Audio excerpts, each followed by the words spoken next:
Session देखना है chapter number 5।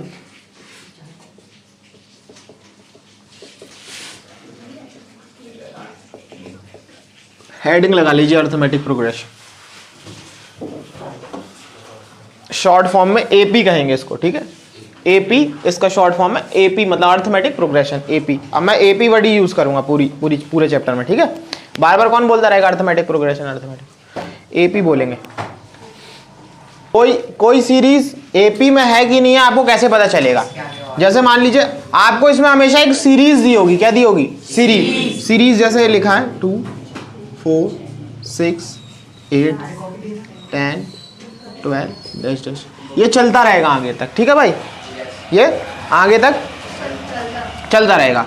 तो आपको चेक यदि करना है कि कोई सीरीज एपी में है कि नहीं है, तो आप दो टर्म, इसमें कितनी टर्म दिख रही है? 1 2 3 4 5 और 6, यानी कि 6 टर्म आपको विजिबल है।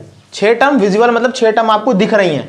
इसके अलावा भी और टर्म इसमें आगे हैं, उसीलिए डैश डैश लगाया गया है कि इसके ये आगे तक चली जाएगी, मतलब जितना आगे ले जाओ उतना आगे तक ये जाएगी। समझ मारी बात की नहीं आ रही है?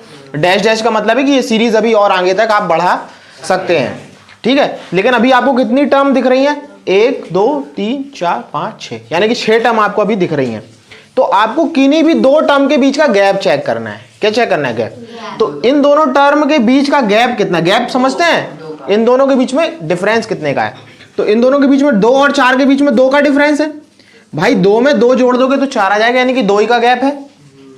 4 और 6 के बीच का गैप चेक करिए 2, 6 और 8 के बीच का गैप चेक करिए 2, 4 और 8 और 10 के बीच का गैप 2। आप देख रहे हैं इनके बीच का जो डिफरेंस है, जो गैप है, वो सेम आ रहा है। आ रहा है कि नहीं आ रहा है? इनके बीच का जो गैप है, जिसको डिफरेंस बोलते हैं, वो क्या आ रहा है? सेम आ रहा है। इसका मतलब है अगर डिफरेंस सेम है, डिफरेंस सेम है, किन्हीं भी दो टर्म के बीच का क्या है? डिफरेंस। सारे के सारे देखो डिफरेंस क्या आ रहे हैं? सेम। अगर डिफरेंस सेम आ गया, इसका मतलब ये जो सीरीज है ये एपी में है। Given series is in AP, यानी कि अर्थमेटिक प्रोग्रेशन में दी हुई सीरीज है। सबसे पहली बात कि अपन को ये पता होना चाहिए कि सीरीज एपी में है भी कि नहीं है, ठीक है। जैसे कि एक और सीरीज लिखते हैं,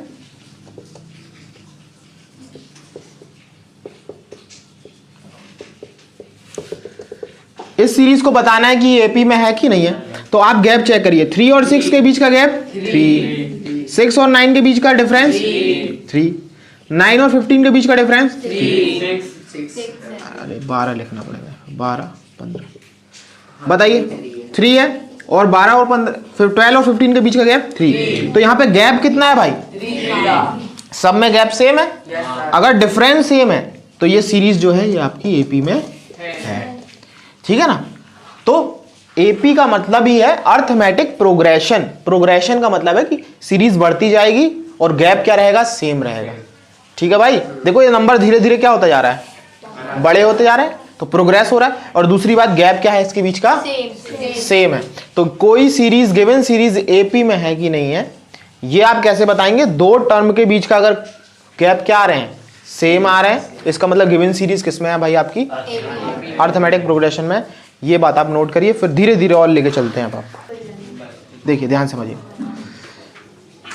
जैसे लिखा है 2 4 6 8 10 दिया है।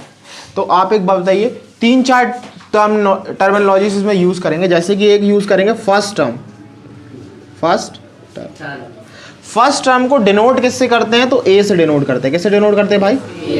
ए से डिनोट करते हैं, ठीक है। उसके बाद एक वर्ड यूज होता है कॉमन डिफरेंस। कौन सा? Common difference. इसको इसका सिंबल है स्मॉल डी। तो कॉमन डिफरेंस को डी से डिनोट करेंगे, फर्स्ट टर्म को ए से डिनोट करेंगे। nth टर्म बोलिए, ठीक है। तो nth टर्म मतलब an, और आपका एक कौन सा रह गया? Number of terms n, small n। तो अभी तो 2 ही बातें सीखेंगे, इसमें चार टर्म यूज किए ना, first term, common difference, nth term और नंबर ऑफ। अभी 2 चीजें यूज करेंगे सिर्फ, फर्स्ट टर्म और कॉमन डिफरेंस। तो आप पहले 2 चीजें तो निकालना सीखिए, फर्स्ट टर्म क्या है और कॉमन डिफरेंस क्या है। आ जाइए, देखिए भाई, तो फर्स्ट टर्म जो होता है वो सीरीज का पहला ही टर्म होता है ये, यानी कि अगर कोई सीरीज लिखी है तो उसमें जो सबसे फर्स्ट नंबर पे लिखा है वही क्या है, फर्स्ट टर्म है। क्या है, फर्स्ट टर्म। तो फर्स्ट टर्म क्या है भाई, इसमें 2 है। क्या है भाई, फर्स्ट टर्म को डिनोट किससे करते हैं, ए से, और फर्स्ट टर्म कहाँ लिखा होता है हमेशा सीरीज के फर्स्ट में, तो फर्स्ट टर्म क्या है 2 हो गया। ठीक है, फर्स्ट टर्म क्या हो गया 2, और कॉमन डिफरेंस कुछ नहीं है, इन दोनों सीरीज के बीच का क्या है, गैप। डी जो है कॉमन डिफरेंस इन दोनों सीरीज के बीच का क्या है भाई, गैप है। क्या है, गैप। चलिए, तो कॉमन डिफरेंस निकालने का जो फॉर्मूला होता है, कॉमन डिफरेंस निकालने का जो फॉर्मूला है वो क्या है, D is equals to A2 minus A1, A2 minus A1, D is equals to A2 minus A1। अब A2 क्या है, A1 क्या है, ये सब बातें अपन को जानना है। पहले आप इतनी बातें उतार लीजिए, उसके बाद क्या होता है आपको समझ में आए।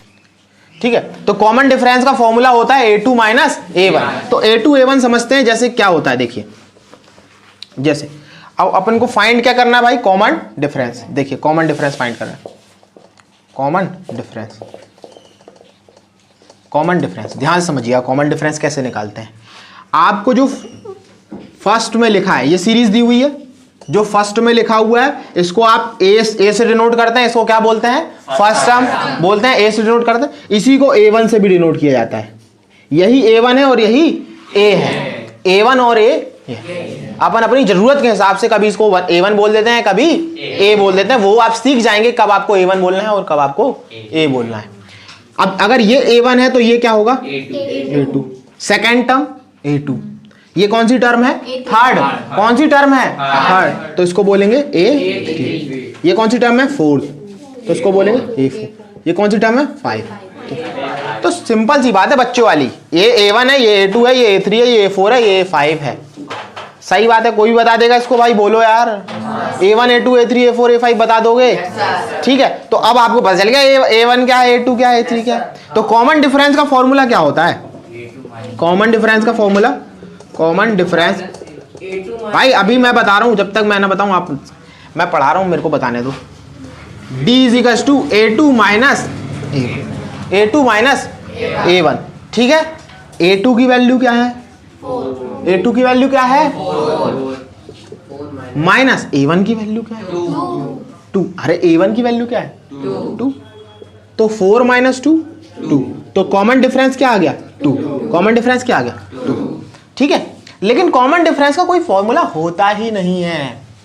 कॉमन डिफरेंस का कोई फॉर्मूला होता है, कॉमन डिफरेंस हमेशा पीछे वाली टर्म से सामने वाली टर्म को माइनस करके निकलता है। मैंने क्या बोला, पीछे वाली टर्म से सामने वाली टर्म को माइनस किया। देखो उसने क्या किया, 4 में से 2 को माइनस किया, 4 में से। तो अपन ऐसा नहीं बोल सकते कि भाई पीछे वाली टर्म में से सामने वाली टर्म को माइनस किया। तो आप ऐसा भी तो बोल सकते हैं कि 6 में से 4 को माइनस कर सकते हैं, कर सकते हैं कि नहीं कर सकते। देखो पीछे वाली टर्म क्या है, A2, उसमें से माइनस क्या कर रहा है वो सामने वाली टर्म A। तो क्या भाई आप कोई और फॉर्मूला बता सकते हैं कॉमन डिफरेंस का, दूसरा कोई फॉर्मूला बताइए। इसके अलावा मैं आपको क्या समझा रहा हूं, कॉमन डिफरेंस का फॉर्मूला, कि पीछे वाली टर्म से सामने वाली टर्म को माइनस करके फॉर्मूला बना है कि नहीं बना, बना है। पीछे वाली टर्म क्या थी, माइनस किया किसको, अब आप एक और फॉर्मूला बताइए जरा, कोई और पीछे वाली टर्म सामने वाली टर्म को माइनस करके। A2 माइनस A1 तो कर दिया, A3 minus A2, A3 minus A2, A3 minus A2। आ रही बात समझ में, नहीं आ रही भाई। पीछे वाली टर्म क्या है A3 और सामने वाली टर्म A2। तो क्या इससे भी कॉमन डिफरेंस निकल सकता है, चेक करें। A3 की वैल्यू क्या है, माइनस A2 की वैल्यू क्या है, तो 6 में से 4 घटाएंगे तो 2 ही आएगा भाई। 6 माइनस 4 2। ठीक है, आप कोई और फॉर्मूला बताइए कॉमन डिफरेंस निकालने का। A5 माइनस A4, भाई पीछे वाली टर्म से सामने वाली टर्म को माइनस कर दिया भाई। A5 माइनस A4, पक्की बात है, नहीं है।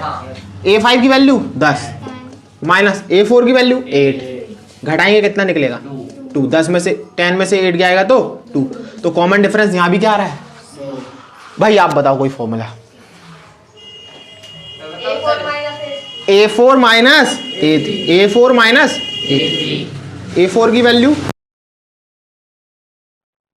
A4 की वैल्यू 8 और A3 की वैल्यू 6।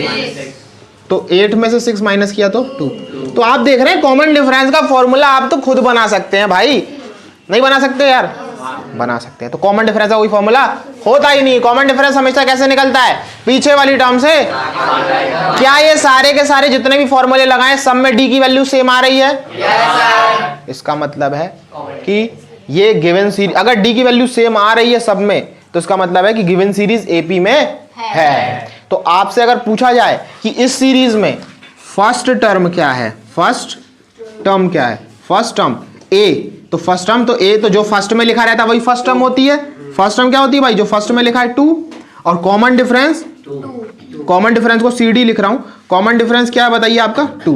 तो फर्स्ट टर्म भी 2 है और कॉमन डिफरेंस भी डी की वैल्यू 2 आई है सॉल्व करने पे। आ रही बात समझ में? नहीं आ रही भाई?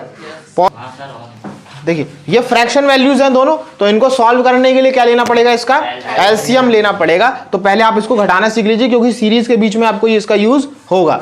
तो आपको नीचे वाले जो है उनका एलसीएम लेना पड़ेगा। क्या लेना पड़ेगा? एलसीएम। तो 2 और 4 का एलसीएम, ये सब मैं आपको एलसीएम वाले चैप्टर में पढ़ा चुका हूँ, ये सब छोटी बातें आप ऐसा समझ लीजिए। 2 का एलसीएम लेंगे तो क्या जाएगा भाई? कितना आया? इनका मल्टीप्लाई कर देंगे आपस में तो कितना आएगा? 4। तो इसका एलसीएम आ गया 4। ठीक है। अब आप ऐसे बताइए, पहले आपको डिवाइड करना है और बाद में मल्टीप्लाई। पहले डिवाइड और बाद में मल्टीप्लाई। अब आप ऐसा समझिए, नीचे वाले का डिवाइड करना और ऊपर वाले का मल्टीप्लाई, जो आंसर आएगा ऐसा समझिए। 2 के टेबल में 4 कितनी बार में आएगा? 2 के टेबल में 4 और कितनी बार में आएगा? 2। और 2 का मल्टीप्लाई 1 से करेंगे तो 2। 4 के टेबल में 4 कितनी बार में आएगा? और 1 का मल्टीप्लाई 1 से करेंगे तो 1। तो 2 में से 1 माइनस किया तो 1, और नीचे 4 है तो 4। और समझिए 3/2 माइनस 1/4। बताइए 2 और 4 का एलसीएम अभी निकाले थे, कितना आया? 4। 2 के टेबल में 4 कितनी बार में? 2। बताइए 2, और 2 का मल्टीप्लाई 3 से किया तो 6। 4 के टेबल में 4 कितनी बार में? 1। और 1 का मल्टीप्लाई 1 से किया तो 6 में से 1 गया तो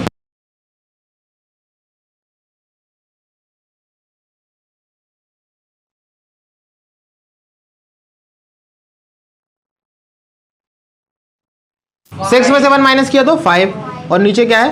4। तो 5/4 इसका आंसर। तो पहले आपको ये ध्यान रखना है कि पहले ये चेक करना है कि इसके टेबल में एलसीएम जो लिया कितनी बार में आया। तो 2 के टेबल में 4 आएगा 2 बार में, और 2 का मल्टीप्लाई 3 से किया तो 6, माइनस माइनस। 4 के टेबल में 4 एक बार में, और 1 का मल्टीप्लाई 1 से किया तो 1 का मल्टीप्लाई 1 से किया तो 1 आ जाएगा। ठीक है भाई, और लिखिए और कराते 2-3